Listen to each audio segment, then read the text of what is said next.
Good evening, Commissioners, General Manager, Attorney Funk, fellow employees, ratepayers at home. This is, as Ken said, a continuation of a series of projects that we've been explaining to people about the green initiatives. And the last presentation that I made, we dealt with renewable energy certificates, and we explored a little bit, somewhat in depth, as to what it means to have a renewable energy certificate. Let's find my mouse here. And we're going to dive a little bit deeper and see what it means and how it can affect the ratepayers' monthly bill. So just to go back in history a little bit, how this all started was kind of based on this presentation or this chart that we always like to show once in a while. The source of this is from the Mass DEP. And what it was showing was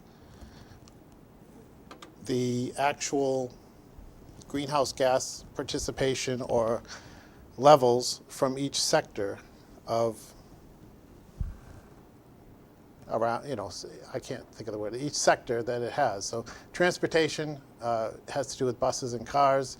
That gives off a lot of CO2 and greenhouse gas initiative. The next one was the electricity. Then we broke it down into residential, commercial, industrial, and other gases. So the first thing that was attacked by Mass DEP and the state was electricity consumption, and particularly electricity generation. And as you can see over the years, that gray line has gone down significantly, and that's due to a lot of different things. Solar power, energy efficiency, reduced demand, closures of power plants, switching of fuels to a cleaner fuel. And that everyone around the state, and including ourselves, can say that that's done a great job. Recently in the news, over the past 6 months to a year, the state has been talking about transportation issues. It's a lot harder to deal with because some of it's on the federal level with CAFE standards and miles per gallon. But transportation is being looked at a little bit more seriously, whether it be light rail, whether it be electrification, whether it be actual tolls that go into certain areas of the state. So the transportation area, as it has gone down a little bit, it will hopefully go down a little bit more in the future. Before Jim moves on, I think it's just important to note that there are those special interest groups out there that are saying that the electric utility industry hasn't done enough. And I think I just want to, that's a Massachusetts DEP graph. That's not our graph. And I think it's important to note that, we've been doing this for a long time as an industry in the state of Massachusetts. And there has been significant positive change when it comes to the work that was done as far as reducing emissions. I would propose to you that the work also needs to be done in other sectors. And I think that graph, the DEP graph, I think adequately illustrates that point. So there it is. And I just want to add one more thing. Under air regulations, there's word out in the community that municipals are not under the same regulations for air quality. They think that somehow that we're written around the law, which we are not. Matter of fact, Manager Goulart, you were down there to do the SEMS, the Positive Emissions Monitoring Systems. That was one of my first projects. Major project. And so we've always been under the air, regulations, and we've always met or exceeded our limits. Yes. Unlike some of the IOUs that were right down the river from us, when we'd get a new regulation, we would comply with it. Some of these places would challenge it in court for 5 or 6 years, 7 years. We used to comply with it. But I've heard, in the community that, and I think they're getting mixed up with deregulation, where the municipals were written around deregulation for 5 years, if you remember correctly.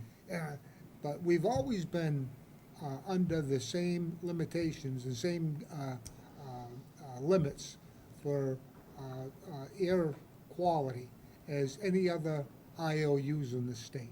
Indeed, and just for point of clarification, we've been involved in this for a very long time, and like you said, I've been here since the late 80s, early 90s, and in the 90s and 2000s, you had 40 CFR 75. This was a federal statute, right, where you had to comply, Yep. including municipal lighting plants, as far as monitoring of emissions. And then, at the same time, the state came out with the NOx RACT regulations, which were to reduce NOx emissions and other gas emissions. And so we've been playing in that field in compliance for a very long time.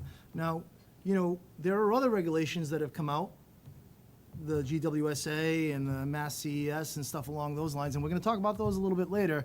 On those, we have our own policies that we intend to pursue.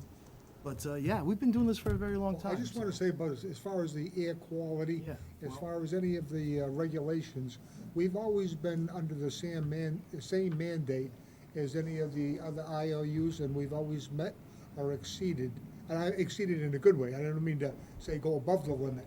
And of course, we've had excursions, like everybody has, when you Everyone lose a has. burner, Yeah. or whatever, for the reason. But I just want to say that, TMLP has always met or been below the threshold for air quality. Absolutely. I didn't mean to interrupt you. Okay. Go ahead. So TMLP purchases electricity for the demand of its customers. We do that on several different levels, but this chart that we have up here is the representation of TMLP's sources of clean energy based on the whole year of 2018.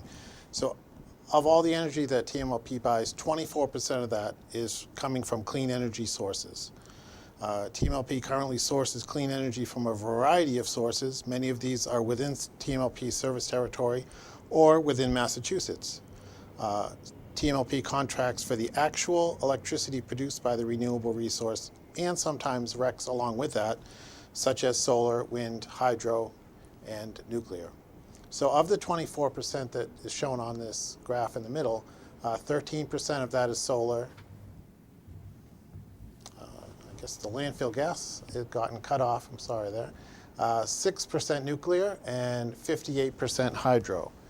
So of the 24%, we have a good mix right now of clean energy sources, and we're going to continue to have that grow into the future. So, to be completely transparent and not misleading, it should be noted that, and Jim's going to show another slide later on that reflects this comment, not all of that is REC-based. And as I have explained in the past regarding renewable energy certificates, the special interest groups and some at the state and some at the Fed level would say, well, if the RECs aren't associated, you can't count it. Well, we're here to protect the ratepayer. We are buying that power. That power is green. We consider it 24%, even if the RECs are not associated. Okay, so looking ahead to 2019, we're in 2019, we're almost at the end of the first quarter, but we've already added a number of clean energy sources to our portfolio in 2019 and moving forward. We've added an additional 4.7% hydro, another 0.5% of solar, and 1.8% wind. We've also committed to 8 megawatts of offshore wind, which will start in 2022, additional solar, additional biomass, and we have purchased and we will purchase RECs to retire in 2019. And as we just saw, we are still pursuing additional community solar within Taunton service territory. So again, we're moving ahead with 2019 and beyond to add additional greenhouse gas reduction energy to our portfolio. 6%. Correct.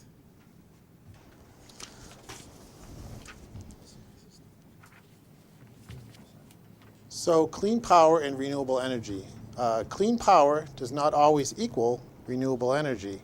And I showed this graphic at the last meeting, and it helps for people to understand how clean energy works and what RECs are and how they're somewhat disconnected at some point. The graphic shows that conventional generation will produce electricity and put it into the grid or the distribution system, and eventually it's delivered to your home. Renewable energy does something very similar. It produces electricity based upon a fuel of either wind or solar or biomass, and produces electricity, goes onto the grid, delivers it to your home. But in addition to what it produces for electricity, the renewable source also produces what's called a renewable energy credit, renewable energy certificate. And each 1 megawatt of production equals 1 renewable energy certificate. And these are typically what a lot of people have been talking about, that you need to own these and you need to retire these in order for your portfolio or to be called green or be called sourced from a renewable energy resource. Now, something that's a little bit different from what TMLP has to the IOUs, since we're actually contracting with the renewable energy source, we know that those electrons, whether or not physically getting to the customer's meter, they are contracted to us. So we are actually buying the source of that power, whether it be with the REC or without the REC.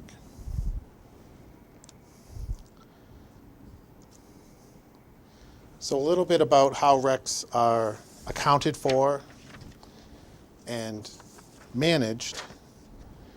A renewable energy certificate, or REC, was created by the EPA as a market-based instrument. Now, market-based, very important wording there. Very similar to the stock market, renewable energy certificates are traded for the right to claim renewable energy source attributes for money. It does not include the energy produced, as I stated before. Essentially, it's a premium on energy. It's something in addition to the energy. So developers will sell the energy product, and then they will have the right to own the REC and then to do as they please with the REC, meaning that they could sell them as a part of the actual business case for the project. If you own the RECs, you may not necessarily be generating renewable energy in your territory. It simply allows you to report that you digitally own the renewable energy generation. So what that means is, Go ahead. I'm sorry. Go ahead, no, say what it means, and then I'll Okay. make a comment if you don't answer my, What it means is anyone can go, a company or an individual person can go and purchase RECs, and now they are able to claim that they are sourced by a renewable energy project. It doesn't mean that you've actually generated them. It doesn't mean that you actually bought the power from it. It just means you bought the renewable energy certificate. Mr. Martin? so if I'm a community, and I take all of my power off the grid, because I don't have any power, renewable or fossil fuel in my territory, and I take all my power off the grid, but I have enough RECs to cover my capacity that I'm taking off the grid, then I would be considered 100% green community, That's correct. Oh, excuse me. which is a You're gonna say misnomer, what I was gonna which is a misnomer, because the power that I'm taking off the grid is generated, However it's generated. wherever it's generated, a lot of it's from fossil fuel. And if I could just add to Go that. ahead.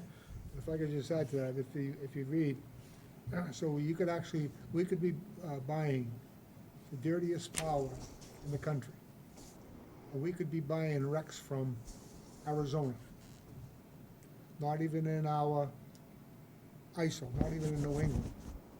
And still be considered a green, 100% green. 100% green.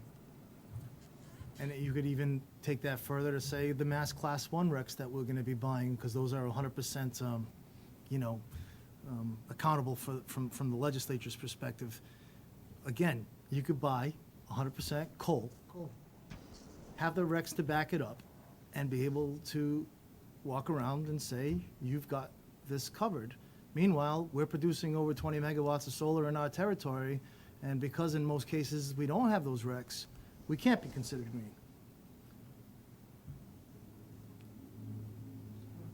Thank you. Okay. So what do you do with these RECs once you get them? And where are they?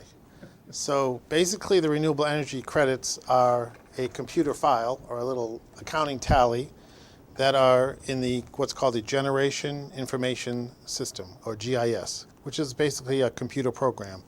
So once the RECs are in the system, you have a few options on what you could do with those. So one option is to just bank them. So let's just say you go out and buy some RECs, and now they're into your account. So they're essentially in the bank, basically like money that you have in the bank. Now with that, you can sell them, or you can retire them, or you could just leave them in the bank until they actually expire.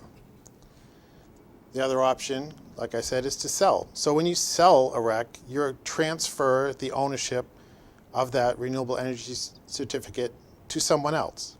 Now, typically, it's associated with some type of a dollar value. There's currently indices you can go out and look at to see what the actual RECs are trading for, bids and offers, and basically like a stock market. And then you can also retire them.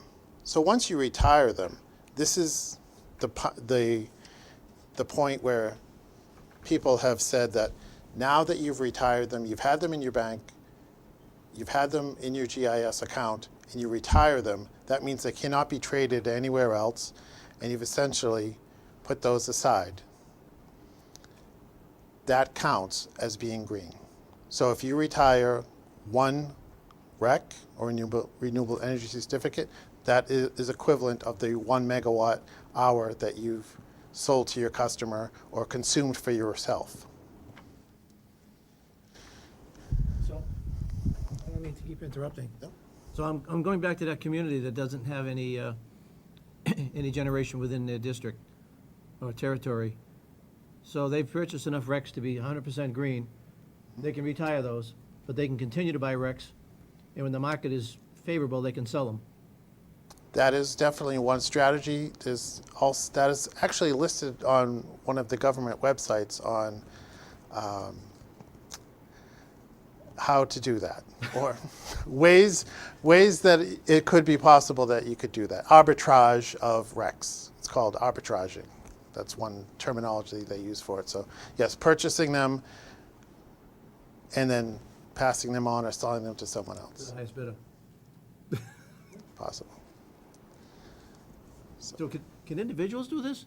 Yes, individuals can do this, yeah. Almost like day trading. It is, yeah. So it's basically another commodity that's traded. You can either directly trade it with the person that is generating them or that owns them, and there's also brokers that will match buyers and sellers for a fee. Start another career. Okay. Day trading.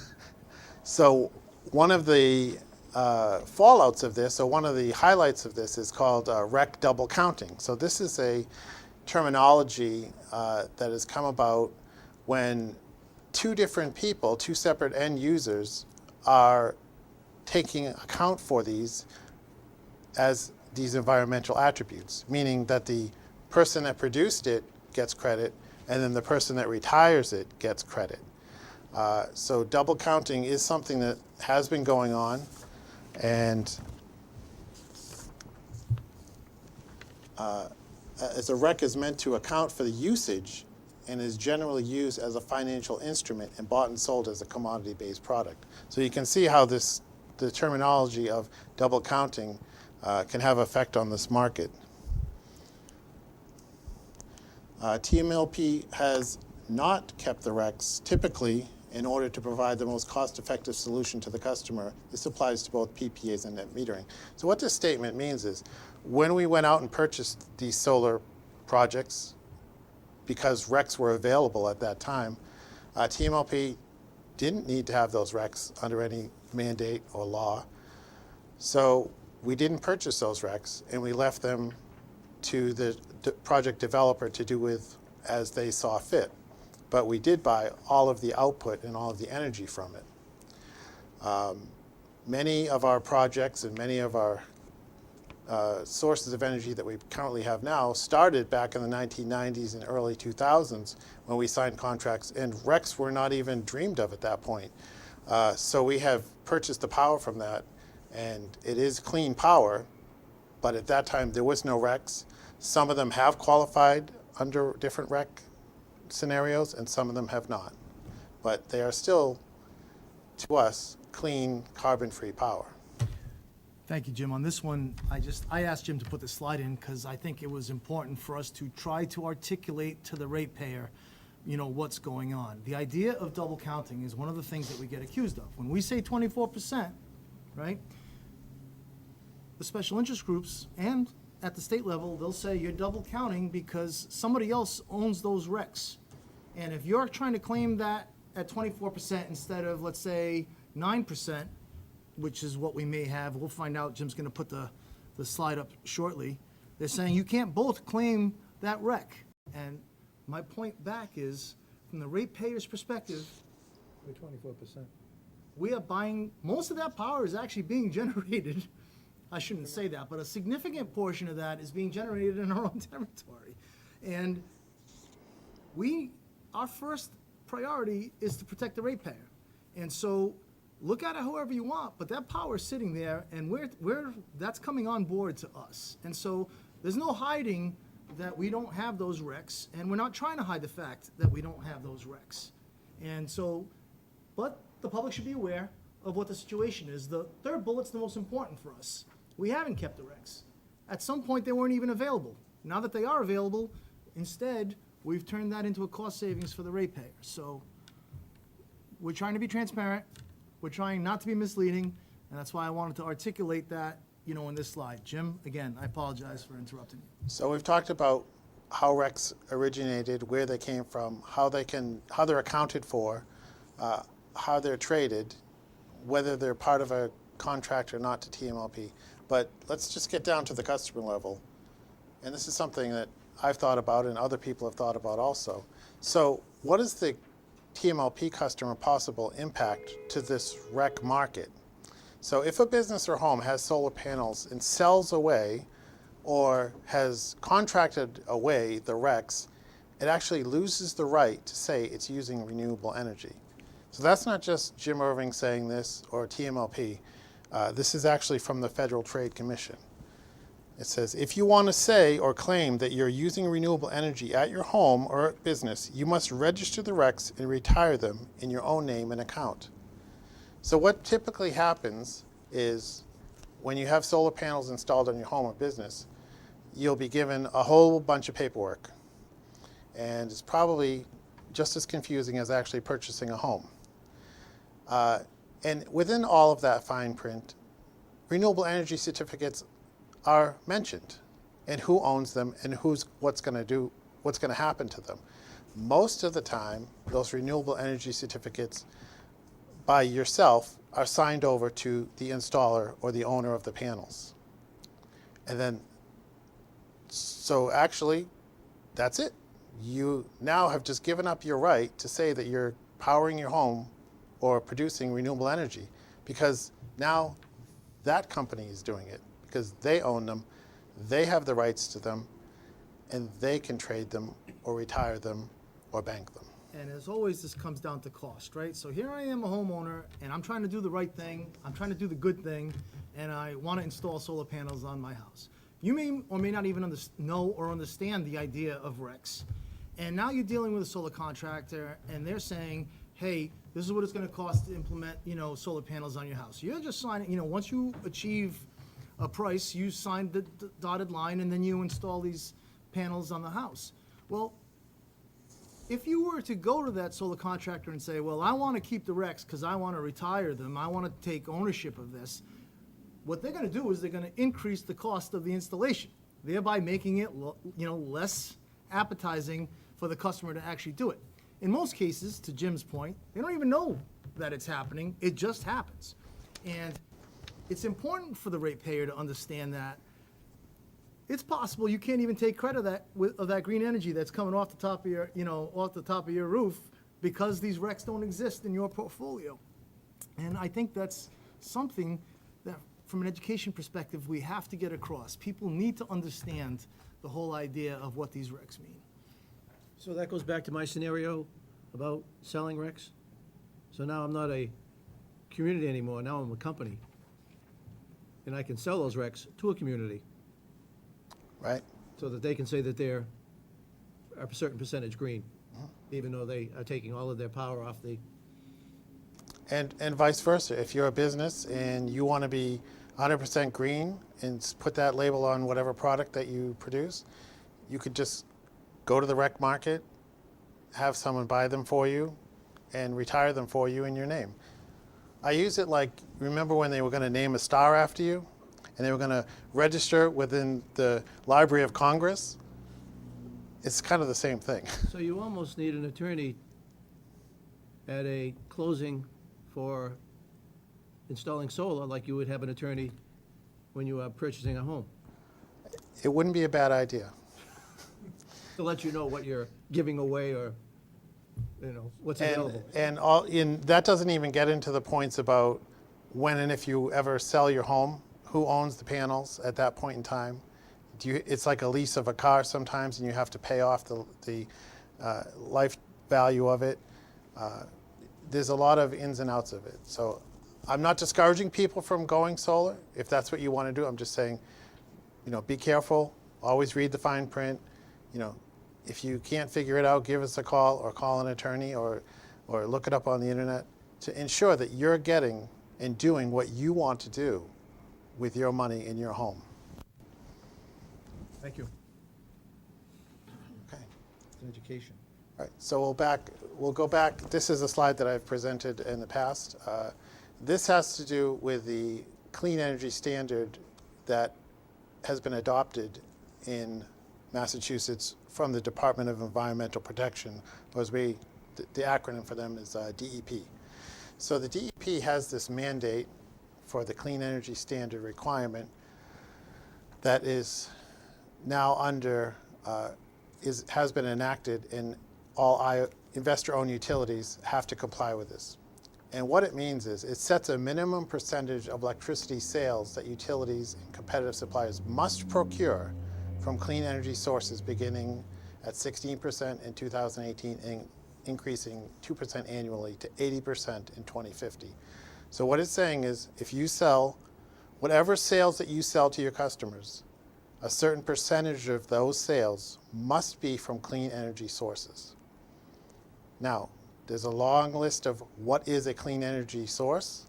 I'm not going to go into that tonight, but part of it is renewable energy certificates, and part of it's actual contracts from wind and solar, biomass, and other projects that have been deemed clean energy sources by the DEP. So at this point in time, this is the mandate that investor-owned electric utilities are under in Massachusetts. So where would we be? Let's just think about if TMLP had to comply with this, how would we look? How would we measure up? So I've already talked about how we're at 24%. So what makes up that 24%? So as I said, TMLP currently has some renewable energy certificates that we retire every year. Those are from current contracts that we've purchased. So we're buying the energy, and we're also buying the renewable energy certificates. So that accounts for approximately 8% of the 24%. The rest of the 24% actually comes from clean energy sources, meaning we're buying the output from the clean energy sources, whether it be solar, wind, hydro, nuclear, or biomass. And that makes up the 24%. The black line is what the standard is under 775 from the chart I showed you before. So TMLP,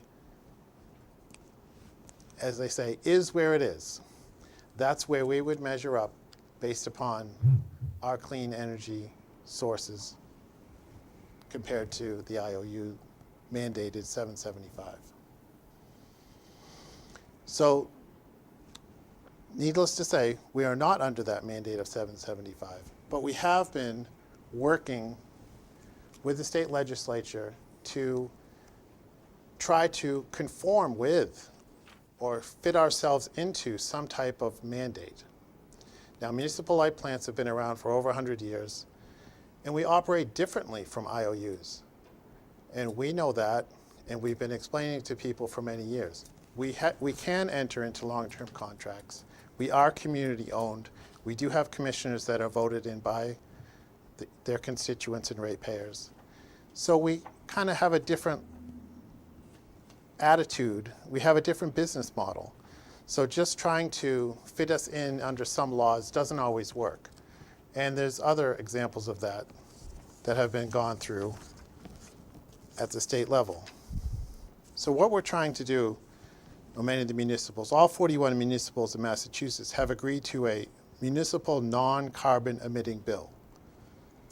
So this bill is currently in discussion at the state legislature level, and this bill blends what the current utility standard is with the municipal business practices, meaning currently what's under 775 and what we've already been doing, because we have been investing into these clean energy projects here at TMLP since the 1990s, and other municipals are doing it differently also.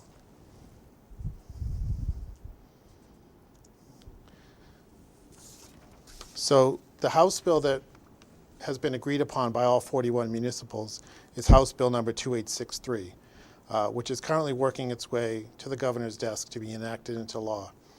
Two of the main portions of this are, and it's a very short bill. I encourage people to go look it up. It's not lengthy. But one of the standards in it is 80% green by 2050. Now, this is the same goal that the investor-owned utilities have to achieve under 775. But this bill also takes into account the existing clean energy contracts and investments that the ratepayers in TMLP and other municipals have already invested in. It takes those into account to ensure that those count towards that 80% goal. So this represents the accountability of a municipal's long history and continued support and participation in investing in clean energy generation.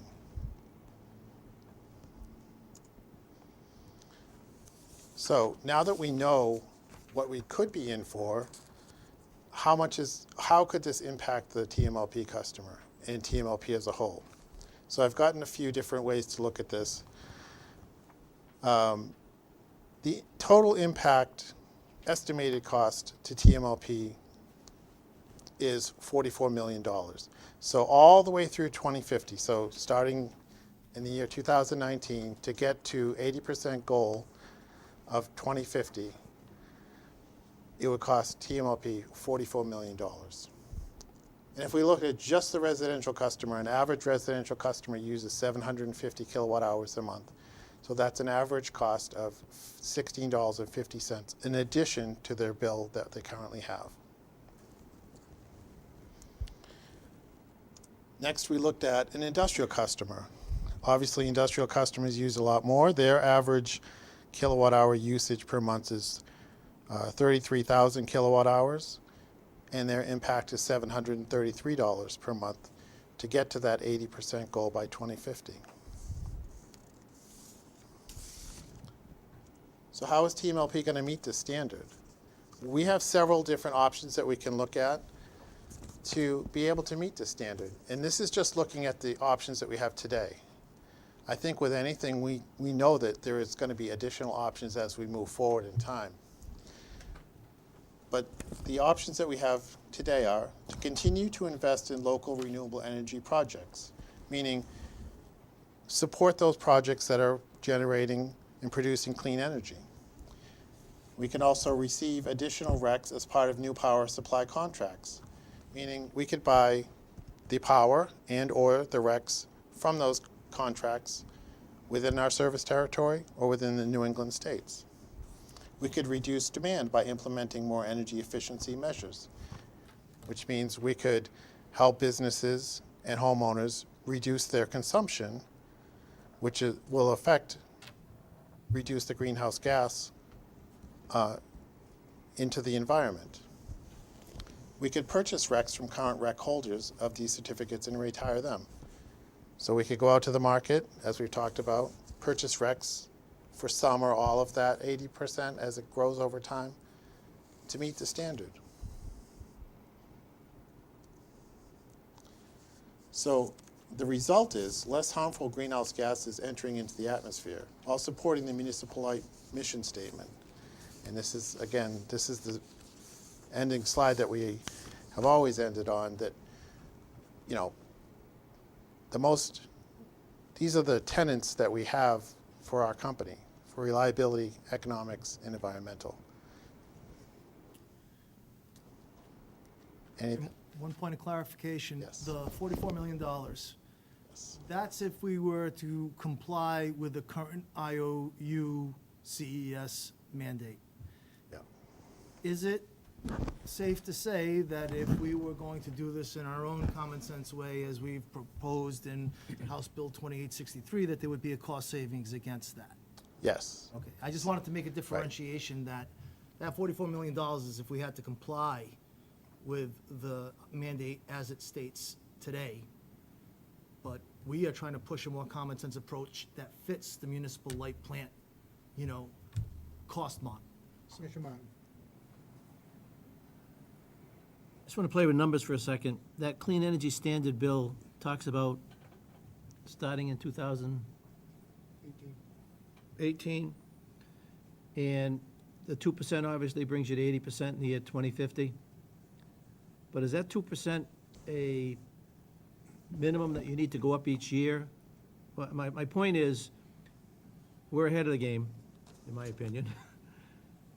And for some reason, we'll say we only go up 1%. Does that mean, in a particular year, does that mean that we don't meet the clean energy standard for that year because we didn't go up 2%?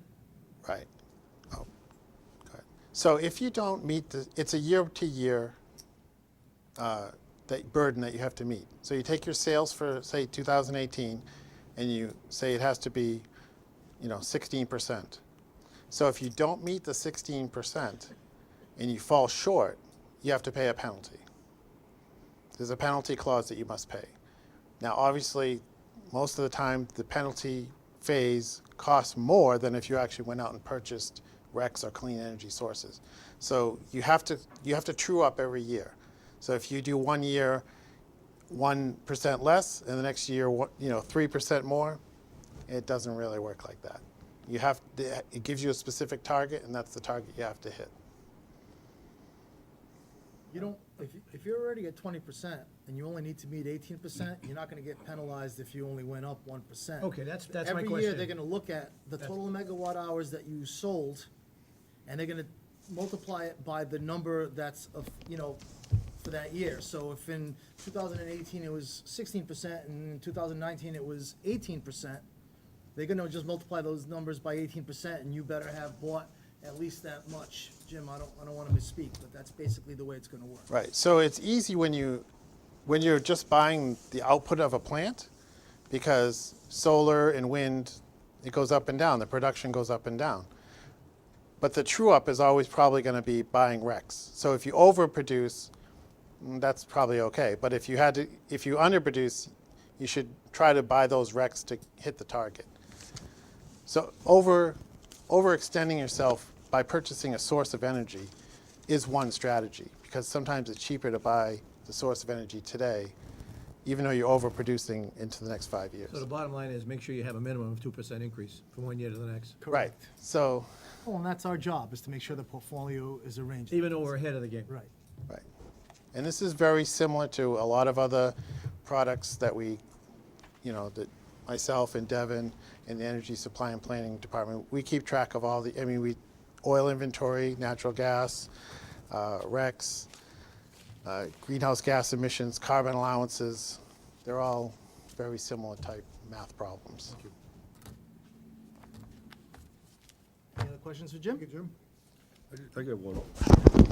You mentioned that if you did it the 44 million, what would the cost be for the TMLP way, the way we want to do it?